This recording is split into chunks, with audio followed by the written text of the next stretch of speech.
الأستاذة نهاد عبد الله، قسم الفلسفة كلية الآداب، جامعة البحر. الطبيعة لدى أرسطوطاليس. المرحلة الثانية. موضوع الطبيعة من المواضيع الواسعة جدا في فلسفة أرسطوطاليس، وقد حدد أرسطوطاليس موضوع الطبيعة بأنه الجسم المتحرك حركة طبيعية بالفعل أو بالقوة، وهذا يشمل النبات والحيوان والإنسان، فهذه حركتها إما بالفعل أو بالقوة، كما سنوضح ذلك لاحقا. وقد تناول أرسطوطاليس موضوع الطبيعة في أكثر من مؤلف، فوضع كثير من التفاصيل عن الطبيعة في مؤلف أو كتاب الطبيعة، وهو في جزئين، كذلك خص بعض موجودات الطبيعة في مؤلف خاص، فوضع مؤلف في النبات والحيوان. كما ناقش مشكلات الطبيعة أيضا في كتاب النفس والكون والفساد، وكتاب السماء والآثار العلمية، وكتاب الميتافيزيقا. هذه المؤلفات تتضمن الكثير من المشكلات والموضوعات التي ناقشها أرسطوطاليس عن الطبيعة. وقد ناقش في موضوع الطبيعة عدة مشكلات، منها مبادئ الجسم الطبيعي والعلل والقوة والفعل والحركة والنفس، كما سنأتي بتفاصيل كل منها.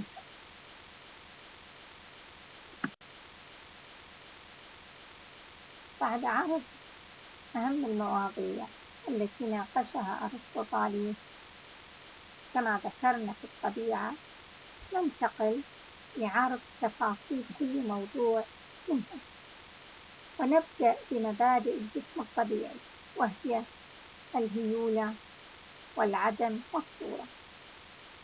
تمثل الهيولة المادة الأولى لتكون الموجودات، سواء كانت طبيعية أم صناعية، وهي مبدأ مهم لتكون الموجودات، لكن أهميتها تأتي من خلال اتحادها مع الصورة لتكون موجود من الموجودات. المبدأ الثاني هو العدم، وهو أيضا مبدأ مهم من مبادئ الجسم الطبيعي، ولكن العدم كما أراد به أرسطوطاليس ليس نفي وجود الشيء، بل أراد بالعدم غياب الصورة، أي بمعنى آخر غياب التعيين أو التحديد للهيولة، فهذا هو العدم.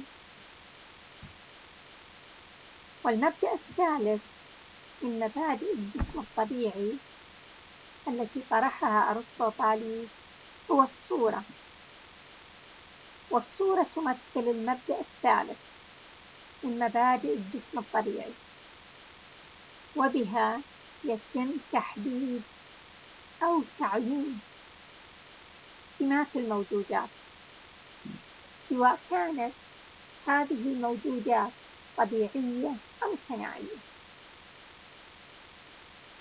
فعندما تتحد الصورة مع الهيولة يتشكل موجود من الموجودات. الصورة تمثل الفكر وما هو مجرد، وتأتي أهمية الصورة باعتبارها من يحدد شكل الهيولة لتخرجها من العدم إلى الوجود. فالعلاقة بين الصورة والهيولة ضرورية.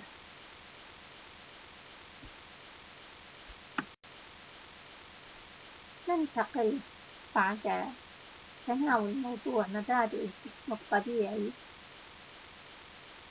لدى أرسطاطاليس في موضوع الطبيعة إلى موضوع العلل التي رأى أرسطاطاليس أيضا أنها مهمة لوجود الموجودات، فهي أسباب وجودها. وقد قسمها أرسطاطاليس إلى 4 أقسام أو أنواع، هي: 1. العلة المادية، وتمثل كما ذكرنا الهيولة لديه، بمعنى هي المادة الأولى لتكون أي موجود من الموجودات، سواء كانت طبيعية أم صناعية. والعلة الثانية هي العلة الصورية، أي هي الصورة التي تحدد أو تعين لنا شكل الموجودات. الصورة كما ذكرنا هي السبب الذي يبدي التحديد أو التعيين للهيولة. أما العلة الثالثة فهي العلة الفاعلة، ويريد بها أرسطاطاليس هنا السبب الذي يكمن أو يكون وراء تكون الموجودات أو نشأة الموجودات. على سبيل المثال، وهنا الحديث عن الموجودات الصناعية، البناء هو سبب وجود البيت والمدرسة والمسرح، والنجار هو سبب وجود الباب، المنضدة، الكرسي، إلى آخره. العلة الرابعة وهي العلة الغائية، وهي السبب أو الغاية من وجود الموجودات. فلكل وجود غاية، سواء كان طبيعي أم صناعي كما ذكرنا. فالغاية من وجود السرير هي النوم، والغاية من وجود القلم هي الكتابة، الرسم، التخطيط، إلى آخره. يؤكد أرسطاطاليس في موضوع العلل أن هناك ترابط ضروري بين هذه العلل، فلا يوجد موجود من الموجودات أو يتكون أو يتشكل إلا باجتماعها معا. كما ذكرنا في محاضراتنا السابقة أن أرسطاطاليس قد ناقش في موضوع الطبيعة عدة مواضيع، وقد بينا أسباب ذلك. كما أن أرسطاطاليس قد طرح بعض المواضيع ضمن موضوع الطبيعة وتناولها كذلك في موضوع آخر،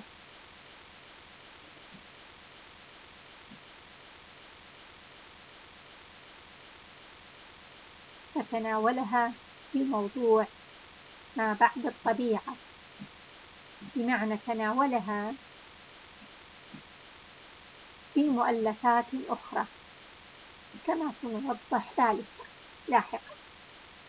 ومن هذه المواضيع التي تناولها أرسطاطاليس موضوع القوة والفعل. فالقوة تمثل الوجود الذي لم يتحقق بعد، لكنه سوف يتحقق لاحقا، فهي حالة تمثل بالنسبة إلى الموجود إمكانية غير متحققة في هذا الآن، لكنها سوف تظهر إلى الوجود في المستقبل. على سبيل المثال، البذرة شجرة بالقوة، والطفل رجل بالقوة. فالبذرة هنا في هذا الآن هي بذرة بالفعل، لكنها سوف تكون شجرة في المستقبل، أي في وقت لاحق. أما الفعل الذي تناوله في موضوع الطبيعة أرسطو طاليس فيراد به الوجود المتحقق أو المتعين في هذا الآن، فهو إمكانية ظاهرة في الوجود، وليس إمكانية أو حالة كامنة سوف تظهر للوجود في وقت لاحق، كما هو الحال مع القوة. على سبيل المثال، الطفل بالفعل هو طفل في هذه اللحظة أو الآن.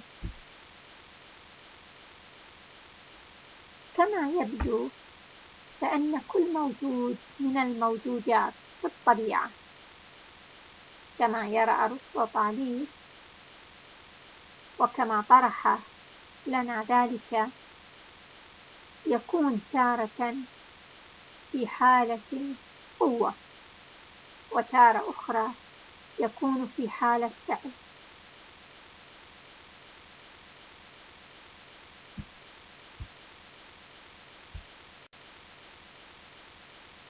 نأتي إلى موضوع الحركة التي يؤكد أرسطو طاليس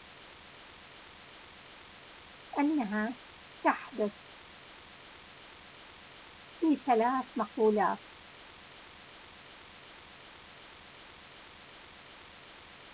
أي الحركة في الطبيعة تحدث في 3 مقولات، وهي كما ذكر أرسطو طاليس حركة تحدث في مقولة الكمية، وهذه يراد بها النمو والنقصان أو الكون والفساد أو الموت والحياة، فهذه الحركة تشمل جميع الموجودات. والحركة الثانية تحدث في مقولة الكيفية، وهذه تسمى استحالة، والاستحالة يراد بها الانتقال من حالة إلى حالة مباشرة دون المرور بالحالة التي تسبقها، ليكون انتقالها طبيعيا. على سبيل المثال، تحول الثلج الصلب إلى بخار مباشرة دون المرور بالحالة السائلة. والحالة الطبيعية لتكون البخار هي عملية إذابة الثلج بالحرارة ليتحول إلى سائل، ويصل هذا السائل إلى درجة الغليان ثم يحدث التبخر، وهذه الحركة تخص الجماد فقط.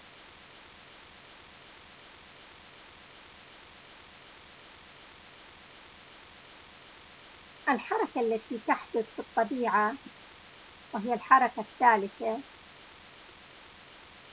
يسميها حركة النقلة، ويراد بها انتقال الجسم من مكان لآخر،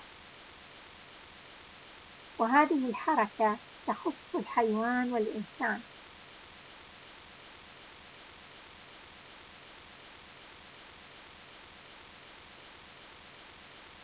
ولا تشمل النبات. فالحيوان والإنسان